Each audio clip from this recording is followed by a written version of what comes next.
Hello বন্ধুরা, আসসালামু আলাইকুম। আমি লাবিব ইতিহাদুল, সবাইকে স্বাগত জানাচ্ছি ভোলার চর অঞ্চল নিয়ে আমার 3 পর্বের গল্পের শেষ পর্বে। সাথে মনে করিয়ে দেই, গল্পের প্রথম পর্বটি ছিল ঢাকা থেকে কুকরিমুকরি কীভাবে যাবেন, কী কী লাগবে আর খরচের বিস্তারিত নিয়ে। দ্বিতীয় পর্বটি ছিল কুকরিমুকরি থেকে সোনারচর পর্যন্ত আমাদের ঘোরাঘুরি আর কিছু ভালো ও খারাপ অভিজ্ঞতা। আর আজকের পর্ব সোনারচরে আমাদের বিকেল, ক্যান্ডেল ক্রুজিং এবং আন্ধারচরের ছোট্ট সুন্দর সকাল নিয়ে। আগের 2 পর্বের লিঙ্ক থাকবে ভিডিও ডেসক্রিপশনে। এবার চলুন সোনারচরের আশেপাশটা ঘুরে আসি।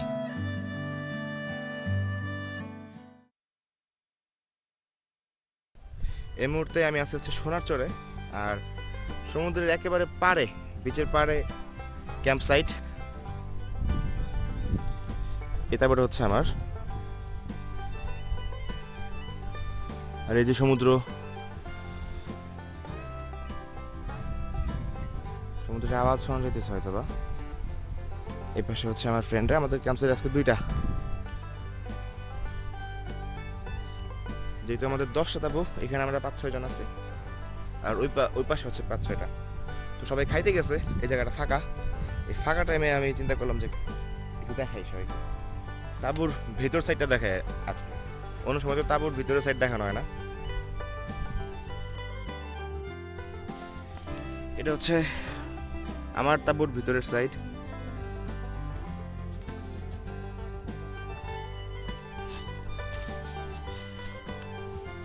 জাস্ট আমার সামনেই তো সি বিচ, আর এই আকাশের এই সাইডটা আমি একটু ফাঁকা রাখছি ইচ্ছে করে, যাতে করে চাঁদ দেখতে পারি। তো স্লিপিং ব্যাগের উপর যদি শীত লাগে, তাহলে স্লিপিং ব্যাগের ভিতরে ঢুকে যাওয়া যায়, যদি রাতে বা যদি শীত লাগতে থাকে আর কি। আর ইচ্ছা করলে এই জায়গা থেকে একদম সোজা আকাশ দেখা যায়।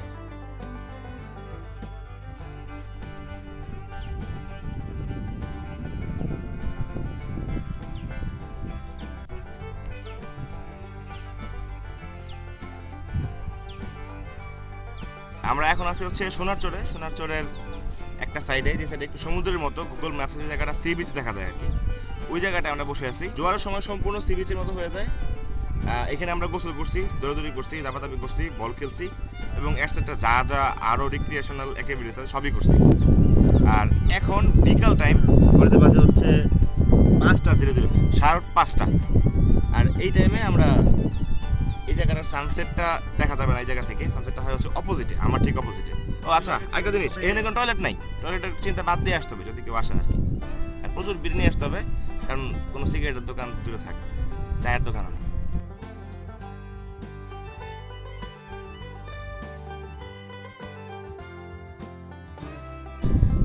এই পাশ থেকে সমুদ্র সীমা পুরাটাই, এখানে স্থলভাগটা শেষ হয়ে গেছে। ম্যাপে দেখলে এই পাশে বরাবর শুধুমাত্র সমুদ্র আর সমুদ্র।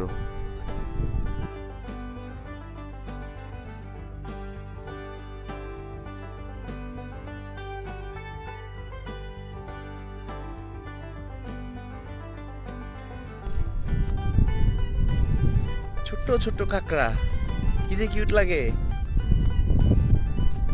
আর সমুদ্র পাড়ের বাতাস। হ্যাঁ ভাই, হ্যাঁ ঘুরে আসা যায়।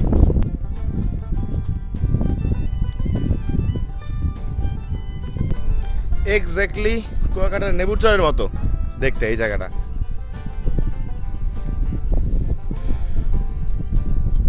পার্থক্য হইতেছে এনে কোনো মানুষ নাই, আমরাই।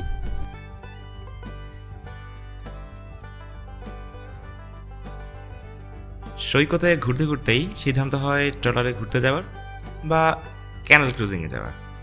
সূর্য যেহেতু দ্বীপের অপর পাশে অস্ত যাচ্ছে, তাই ক্যানেল ক্রুজিংটাই বেস্ট অপশন তখন।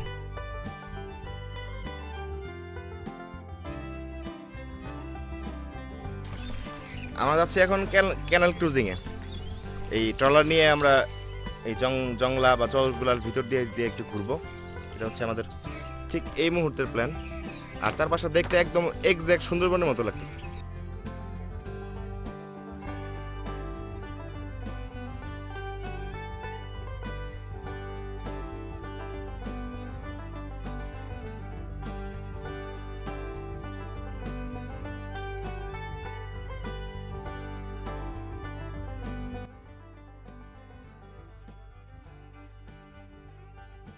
কতবার ভেবেছিনু আপনা ভুলিয়া, তোমার চরণে দিব হৃদয় খুলিয়া। চরণ ধরিয়া তব কহিব প্রকাশে, গোপনে তোমারে সখা কত ভালোবাসি। ভেবেছিনু মনে মনে দূরে দূরে থাকি, চিরজন্ম সঙ্গোপনে পুজিব একাকী। কেহ জানিবে না মোর গভীর প্রণয়, কেহ জানিবে না মোর অশ্রু বারিচয়। আপনি আজিকে যবে শুধাইছ আসি, কেমনে প্রকাশী কব কত ভালোবাসি, কত ভালোবাসি।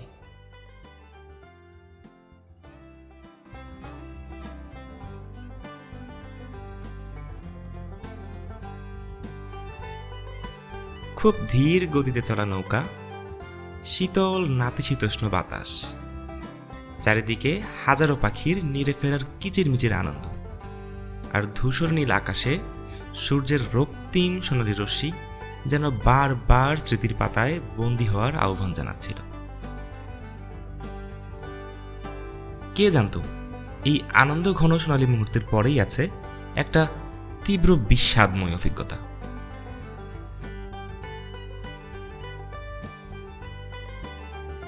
কুয়াশা ঢাকা রাতের আবছা চাঁদের আলোয় সোনার চোরের সোনার সংসার গুটিয়ে আমরা ছুটে যাই আন্দার চোরের পানে, নতুন আশ্রয়ের সন্ধানে।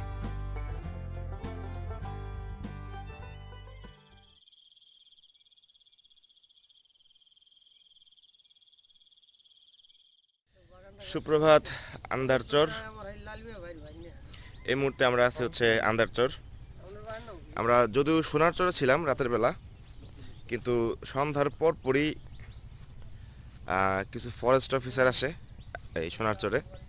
তো তাদের ভাষ্য মতো ওইখানে থাকাই যাবে না, এবং মোটামুটি হিচিংয়ের পরে আমাদেরকে মুভ করতেই হয়েছে আর কি। আমাদের 12 জন ওইখানে থাকা যায় নাই, থাকতে দেয় নাই আর কি, সোজা কথা।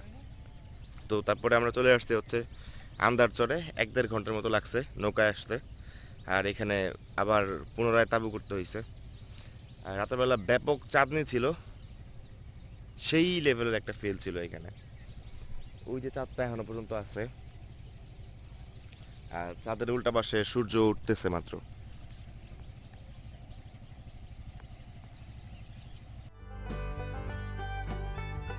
আন্দারচরের সকাল এত সুন্দর ছিল বলে বোঝানো কঠিন।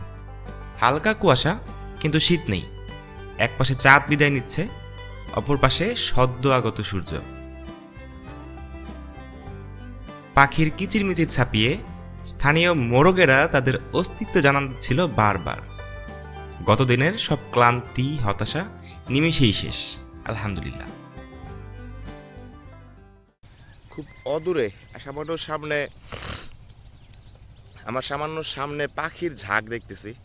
ক্যামেরায় খুব একটা দেখা যাবে না, বাট পরিবেশটা খুব ঠান্ডা, শান্ত, শীতল, বেশ ভালো লাগতেছে।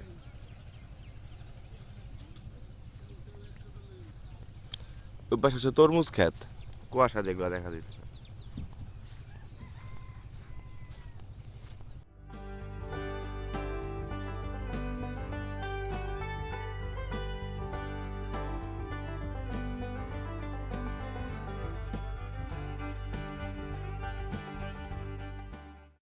দেখি তরমুজ কালোটা না, ইঁদুরে কেটে লিছে দেখি।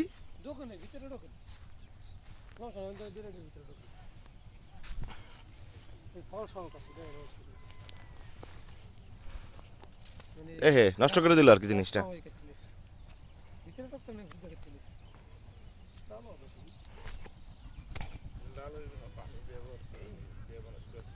কতটুকু বড় হয় তরমুজ? 8 কেজি, আপনার 10 কেজি, 15 কেজি, 18 কেজি। এটা কতটুকু হইব এখন? আরো বড় হইবে বাংলা, এটা 10 কেজির উপরে হইবে। পাকা তরমুজ পাওয়া যাবে না আজকে? পাকা তরমুজ তো মিলি, আমার তরমুজ পাকে নেই, আমার তরমুজ হলো কাঁচা। তো এর ভিতরে মনে করেন হালকা একটু লাল হইছে মনে হয়। তো এখনো ইয়া হয় নাই, কালার হয় নাই। আছি তরমুজ খেতে, কিন্তু আমাদের দিকে তো এটা তরমুজ বলে, এটা বলে গরমুজ বলে না? আমাদের এই কোন এলাকায় এটা কালোটা না? কালোটারে বলে গরমুজ, আর সবুজ টারে বলে তরমুজ। আছে, এটা হলো আপনার এটার নাম হইলে ব্ল্যাক টাইগার। Black tiger. না ব্ল্যাক, এটার নাম হলো ব্ল্যাক জয়েন্ট। ব্ল্যাক জয়েন্ট আর একটা আছে ব্ল্যাক টাইগার। আর যেটা কথা কইছ না সবুজ, এটা হলো বিট ফ্যামিলি। রে রে রে রে। হ্যাঁ হ্যাঁ হ্যাঁ। একবারে সবুজ, এটার নাম কি? ওরা ঢাকা গেলেই মানে বাংলা লিঙ্ক হয়।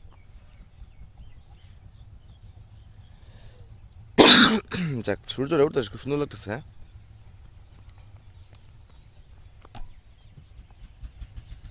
চারটা যাইব গাহানি।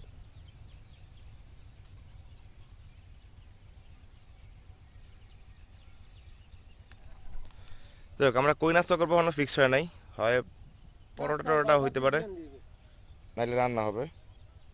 তবে যেটাই হোক, কিছুক্ষণ পরে আমরা ঢাকার উদ্দেশ্যে রওনা দিব আর কি। তো এই ছিল আমাদের এবারের ভোলার চর অঞ্চল ভ্রমণের গল্প। আমরা কুকরি মুকরি ফুল এনজয় করেছি।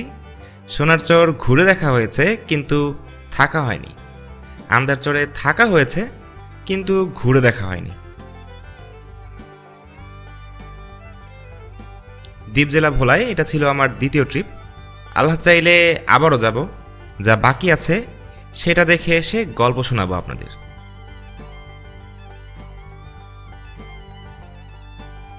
এবারের গল্প কেমন লাগলো অবশ্যই কমেন্ট করে জানাবেন। আর আগে থেকে সাবস্ক্রাইব করা না থাকলে আস্তে করে সাবস্ক্রাইব বাটনটা ক্লিক করে বেল বাটনটাও চেপে দিতে পারেন। আপনাদের সাথে আবারও আড্ডা হবে নতুন কোনো স্থানের নতুন কোনো অভিজ্ঞতার গল্প নিয়ে। সেই পর্যন্ত সবাই ভালো থাকবেন, দোয়া করবেন আমার জন্য। This is Labib Ittihadul signing off today. Hope to see you soon. আল্লাহ হাফেজ।